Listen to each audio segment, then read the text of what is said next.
If there's one thing Cobra Kai does really well, it's mining its own history for fresh story ideas. From the series' earliest episodes, it used the characters and ideas from the original The Karate Kid franchise to create a really compelling saga about legacy, history, morality, and kicking people in the face. That tradition very much continues in Cobra Kai Season 5, which expands the feud between Mega Baddie Terry Silver, originally from The Karate Kid Part 3, and eternal karate frenemies Daniel LaRusso and Joey Lawrence. This latest season features the return of a couple of surprising characters from Karate Kid's past, along with a slew of subtle references to events and dialogue from the original cinematic trilogy. With Season 5 now available on Netflix, we've collected some of its cleverest Easter eggs and references to the old movies. The season is filled with setups and callbacks, throwaway lines that have hidden significance, and thematic overtones that aren't immediately apparent. Here are some little touches you may have missed in Cobra Kai Season 5.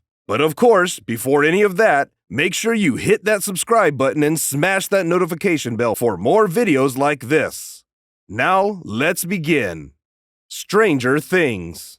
There's no denying that Cobra Kai has grown to be one of Netflix's most popular series. The 5th season of the show makes it one of the longest-running original scripted shows on the streaming service to date, and both fans and critics have praised it highly. Therefore, it makes it natural that the show has similarities to Stranger Things, another of Netflix's most popular shows. These similarities may be coincidental in some cases. For example, both shows have multi-generational casts and heavily rely on the relationships between characters of various ages to create drama. However, there are a few specific instances in Season 5 of Cobra Kai that remind viewers of Stranger Things.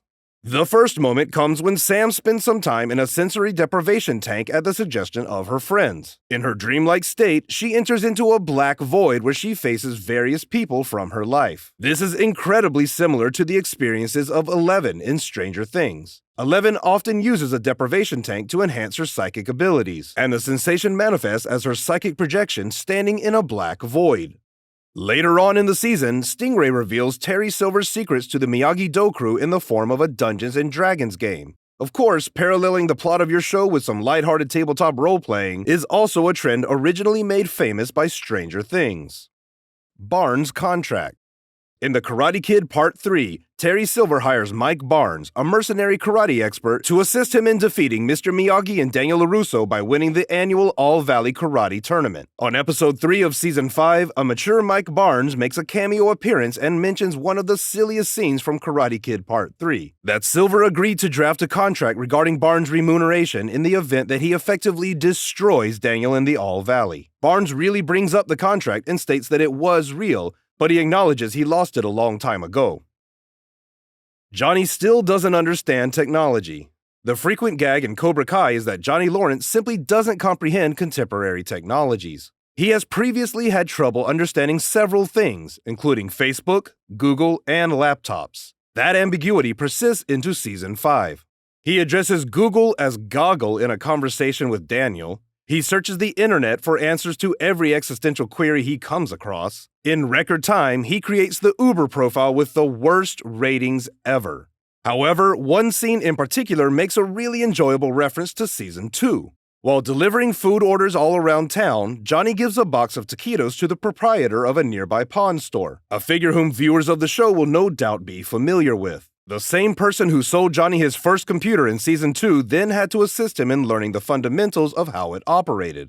In Season 5, the owner of the pawn store serves the same function by assisting Johnny in resolving a problem with his new smartphone. Some things seem to remain the same. Nevertheless, Johnny uses his technology well at a couple instances in Season 5. Although not all of his schemes are successful, it's admirable that he tries. Playing with the boys. The dream sequence that begins Episode 4 is a direct homage to the famous beach volleyball montage from Top Gun set to Kenny Loggins' Playing with the Boys. Top Gun was a close contemporary of the original Karate Kid. But it's even more fitting on Cobra Kai today because Top Gun got its own legacy sequel this year with Top Gun Maverick. How Amanda Met Daniel. In Cobra Kai Season 5, Amanda LaRusso and the other main characters each get time for personal growth. She takes a much-needed break from her husband's insane karate drama in Episode 5 to rekindle her relationship with her relatives, particularly her cousin Jessica Andrews, who ardent fans may know from The Karate Kid Part 3.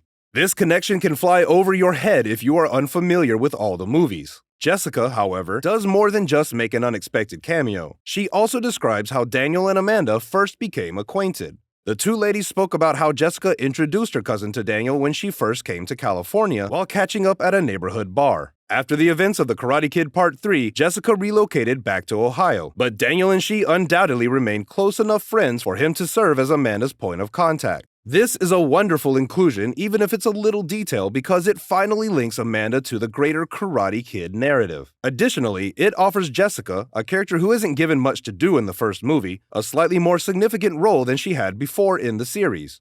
Rare bonsai trees.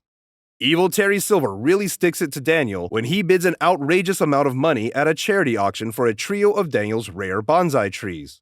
In The Karate Kid Part 3, Mr. Miyagi and Daniel started a bonsai tree business. Over the course of the film, Mike Barnes and Silver's other goons repeatedly attempt to destroy their business and the beautiful little trees. So Silver is well aware just how mad buying them and threatening to destroy them will make Daniel. Pain does not exist. The new sensei at Cobra Kai, Alicia Hannah Kim's Kim Da-eun, admonishes her students that pain does not exist. That's a variation of one of John Keese's famous lines from the first Karate Kid. Pain does not exist in this dojo, does it? To which his students would reply, no, sensei. The foreshadowing of the tiger. Cobra Kai Season 5 does a fair bit of foreshadowing, including one musical allusion at the end of Episode 9. Chosen, Daniel, and Johnny get back in their rented party limo to head to another bar, leading to a drunken sing-along to Survivor's iconic 80s hit, Eye of the Tiger. A man can't stand, he can't fight. Daniel is finally able to beat Terry Silver by remembering and countering all the lessons that Terry taught him way back in The Karate Kid Part 3. They included instructions like, a man can't stand, he can't fight, and so on. This was a nice way for Daniel to finally put an end to Terry Silver's wildly outsized quest to destroy him for reasons that honestly never really made much sense in the first place. Never forget just how weird Karate Kid Part 3 is. So much parallelism. Cobra Kai has always been a show that enjoys narrative parallels, but Season 5 takes things to a whole other level. There are some obvious cases, like how Miguel and Robbie's rivalry-turned friendship acts as a sped-up version of Johnny and Daniel's arc, or how there are half-dozen mentor-mentee relationships that mirror each other across the cast. Season 5 adds additional parallelism, however, in the form of its many reformed villains.